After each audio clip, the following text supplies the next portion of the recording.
आपके भी SBI YONO का पासवर्ड एक्सपायर हो गया है या आप भी अपना एसबीआई योनो का पासवर्ड चेंज करना चाहते हैं या एसबीआई नेट बैंकिंग का पासवर्ड भूल गए हैं आप या आप चेंज करना चाहते हैं तो बने रहिए इस वीडियो में। तो वेलकम एंड स्वागत है आप सभी का फिर से एक नए इन्फॉर्मेटिव वीडियो में। आज के इस वीडियो में आपको बताने वाला हूं कि एसबीआई नेट बैंकिंग या एसबीआई योनो का पासवर्ड हम कैसे चेंज कर सकते हैं। तो आइए सबसे पहले हम जानेंगे SBI net banking password rule क्या है इसका। ये देख सकते हैं एसबीआई के नियम के अनुसार इंटरनेट बैंकिंग लॉगिन पासवर्ड को हर 180 दिन यानी लगभग 6 महीने में बदलना ज़रूरी है।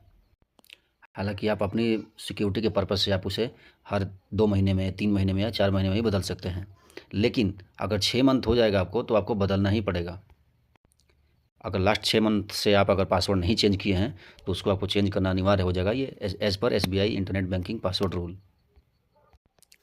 तो आइए सबसे पहले हम जानेंगे एसबीआई योनो का पासवर्ड चेंज करने का तरीका, यानी लॉगिन। इसके लिए सबसे पहले आपको योनो में लॉगिन होना पड़ेगा। लॉगिन होने के बाद इसका प्रोसेस होता है, उसमें आपको 3 चीज़ चाहिए होता है, 3 डिटेल। इसमें आपको जो पासवर्ड है पुराना वाला वो याद होना चाहिए, उसके बाद रजिस्टर्ड मोबाइल आपका एक्टिव होना चाहिए और आपका ओटीपी वेरिफिकेशन के लिए वो मोबाइल नंबर एक्टिव होना चाहिए ताकि आपका ओटीपी वेरिफिकेशन हो सके। इसके बाद हम जानेंगे एसबीआई नेट बैंकिंग का पासवर्ड रीसेट, यानी वो तो योनो था और ये नेट बैंकिंग के थ्रू भी हम पासवर्ड रीसेट कर सकते हैं अगर आप पासवर्ड भूल गए हो तो चलिए इसमें इसमें हमारे पास कुछ डिटेल होना चाहिए। उस डिटेल में सबसे पहला चीज़ होना चाहिए, एक तो सीआईएफ नंबर होता है या फिर यूज़र नेम, जो आपका नेट बैंकिंग का यूज़र नेम होता है वो होना चाहिए, या सीआईएफ नंबर होना चाहिए। उसके बाद अकाउंट नंबर याद होना चाहिए या आपके पास होना चाहिए। उसके बाद रजिस्टर्ड मोबाइल नंबर होना चाहिए ताकि ओटीपी वेरिफिकेशन हो सके। आपका एटीएम का डिटेल होना चाहिए आपके पास, जो एटीएम कार्ड का जो नंबर था उसमें क्या क्या चाहिए, उसका card number, expiry date, card holder name और एटीएम पिन, ये सारा डिटेल आपके पास होना चाहिए। तब आप एसबीआई नेट बैंकिंग के थ्रू अपना पासवर्ड चेंज कर सकते हैं। यानी हम पासवर्ड में जैसे नया पासवर्ड बनाते टाइम हम उसमें क्या क्या कितना कैरेक्टर होना चाहिए और कौन कौन सा नंबर होना चाहिए, सिंबल क्या क्या होना चाहिए, वो सारा इसमें डिटेल होना होता है, उसके बारे में बताया जाता है। तो इसमें मिनिमम 8 to 20 कैरेक्टर्स होना चाहिए, यानी 8 से 20 उसमें अक्षर, आप समझ सकते हैं कि सिंपल भाषा में अक्षर होना चाहिए। कम से कम एक अल्फ़ाबेट का नंबर होना चाहिए, कैपिटल लेटर में होना चाहिए, और मिनिमम एक कम से कम छोटा अक्षर होना चाहिए। उसके बाद 0 से 9 नंबर होना चाहिए, और ये स्पेशल कैरेक्टर होता है जैसे @ हो गया, हैशटैग हो गया, डॉलर हो गया, परसेंटेज हो गया, ये सब सिंबल वाला हो गया। आप एग्जांपल में देख सकते हैं इस टाइप का पासवर्ड होना चाहिए। तो चलिए ये स्टेप बाय स्टेप प्रोसेस है, एसबीआई योनो में जो पासवर्ड चेंज करते हैं उसका प्रोसेस है स्टेप बाय स्टेप। इसमें आप देख सकते हैं सबसे पहला स्टेप में है अपना योनो ओपन करेंगे, उसके बाद उसमें लॉगिन करेंगे। ये लॉगिन करने के बाद है प्रोसेस, अगर आपको याद है उसके बाद चेंज करना है वो वाला प्रोसेस है। उसके बाद थर्ड में आपको फिर लॉगिन करने के बाद ये मेन्यू में जाएंगे, उसके बाद फिर एक आता है ऑप्शन सेटिंग आता है या सिक्योरिटी सेटिंग, दोनों में से कोई एक आएगा ऑप्शन, वो चुनेंगे। उसके बाद चेंज पासवर्ड पे जाएंगे, फिर उसके बाद आपका जो पुराना वाला पासवर्ड होगा, ओल्ड पासवर्ड, वो वाला उसमें हम फिल करेंगे। उसके बाद न्यू पासवर्ड हम क्रिएट करेंगे। जैसा कि आपको पता है ये एज पर एसबीआई रूल, इसमें स्क्रीन रिकॉर्डिंग नहीं होता है एसबीआई योनो एप्लीकेशन में, या फिर ना ही स्क्रीन रिकॉर्डिंग ना ही स्क्रीनशॉट होता है, इसलिए मैं आपको स्टेप बाय स्टेप प्रोसेस बता दिया।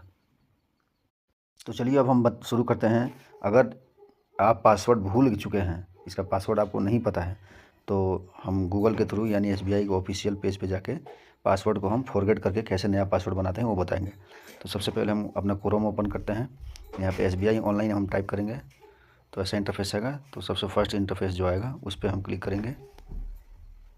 उसके बाद फिर यहाँ पर हम करेंगे कंटिन्यू टू लॉगिन, देख सकते हैं इस पर करेंगे ओके। फिर यहाँ पे देखिए यहाँ पर आ जाएगा यूज़र नेम, यहाँ पे पासवर्ड जो कि आपको हमें पता नहीं है, तो लास्ट में आप देख सकते हैं इसके थोड़ा सा ऊपर स्वाइप करेंगे इसमें तो यहाँ पे आएगा न्यू यूज़र के नीचे है यहाँ पे ये फॉरगेट यूज़र नेम और लॉगिन पासवर्ड।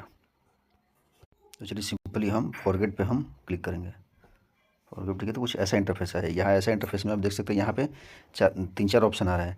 अगर इनकेस अगर फर्स्ट केस में क्या है कि अगर फॉरगेट माई लॉगिन पासवर्ड, अगर पासवर्ड भूल गए हैं तो इस पर क्लिक करेंगे हम। अगर आप फॉरगेट यूज़र नेम, अगर आपको यूज़र नेम भी नहीं पता है तो इस पर क्लिक करेंगे। उसके बाद सेट लॉगिन पासवर्ड यहाँ से करेंगे फॉर रिक्वेस्ट। इसके बाद फिर आता है सेट लॉगिन पासवर्ड और ये resend user ID through SMS. तो इसमें हम कुछ नहीं, सिंपली हम यहाँ पे करेंगे लॉगिन पासवर्ड। यहाँ पे देख सकते हैं फर्स्ट वाले ऑप्शन पे क्लिक करते हैं टच करके, फिर उसके बाद यहाँ पे करेंगे हम नेक्स्ट।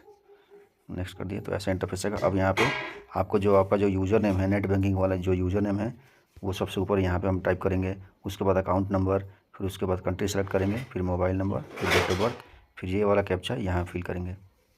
चलिए हम डिटेल फिल करते हैं पूरा। तो जैसा कि आप देख सकते हैं यह पूरा डिटेल फिल कर दिया हूँ। अब सिंपली यहाँ पे हम सबमिट पे क्लिक करेंगे। जो ये सबमिट बनाया हुआ है इस पर चलिए क्लिक करते हैं। क्लिक करने के बाद ऐसा इंटरफेस आ गया, यानी OTP चले गया आपके मोबाइल रजिस्टर्ड मोबाइल नंबर पे। सिंपली यहाँ पे हम OTP फिल करेंगे।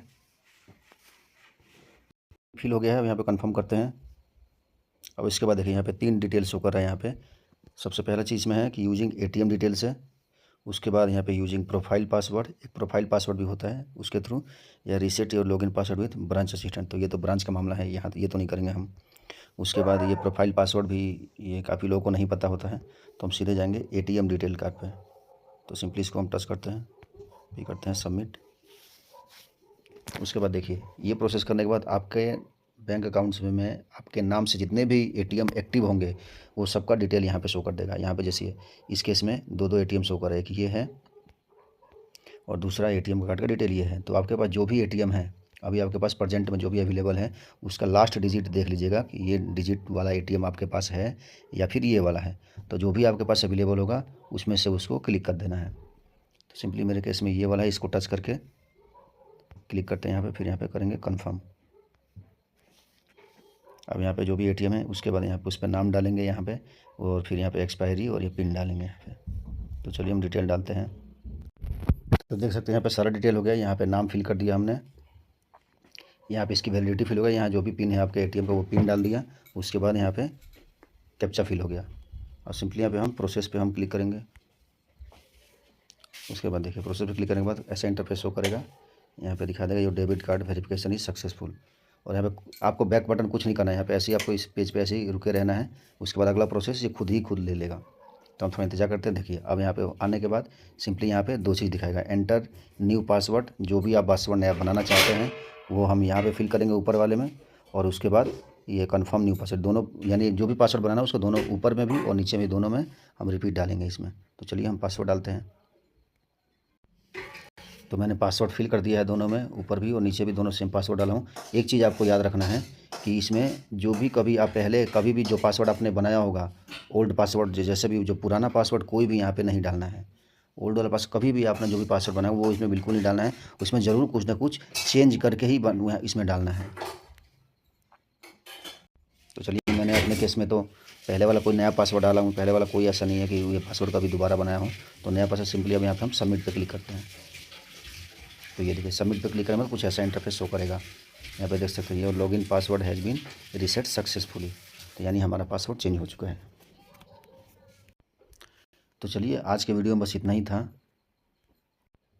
अगर वीडियो से रिलेटेड कोई आपको अगर डाउट होता है तो कमेंट ज़रूर करें, और SBI के ऑफिशियल वेबसाइट पर ही जाकर, यानी SBI का ऑफिशियल वेबसाइट ही यूज़ करें और फ्रॉड से बचें। और कभी भी अपना OTP हो गया आपका या भी आपका ATM पिन हो गया, ये कुछ भी किसी के पास शेयर ना करें, क्योंकि SBI भी ये सब कभी फ़ोन करके आपसे कभी आपका OTP और CVV नंबर चाहे कुछ भी नहीं पूछता है। तो प्लीज़ आप अपना भी अलर्ट रहें अपना और सेफ़ रहें।